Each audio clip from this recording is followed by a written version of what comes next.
Hi friends, आमे वर्तमान आसी पहुँची जाइछे कामदगिरी जोटा चित्रकूटर कामदगिरी पर्वत जो थे प्रभु रामचंद्र तांकर 14 वर्ष वनवास भितर अधिक समय ये बीते कामदगिरी पर्वत पुराण रे जहाँ वर्णित अच्छी ये कामदगिरी पर्वत बहुत यार महात्म्य अच्छी आपणकर ये पर्वत खुला पादरे आप परिक्रमा करने द्वारा मन में जहाँ अभिलाषा व इच्छा थाए एठारे पूर्ण होता है।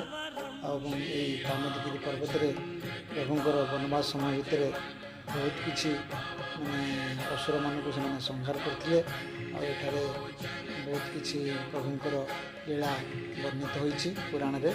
तेणुक आज आम वीडियो माध्यम कामदगिरी पर्वत को खोला पादरे परिक्रमा करवा और प्रभुंकर नाम को आम मन मन स्मरण कर भजन करवा। आशा करुँची आपड़ी भिडियोटी नुआ कर देखुए ताले शेष जाए देखंतु एवं चैनल ना भिडियोटी भल लगिले चैनल को सब्सक्राइब करंतु, कमेंट करंतु, लाइक करंतु एवं आपणकर निज लोक भितर शेयर करंतु।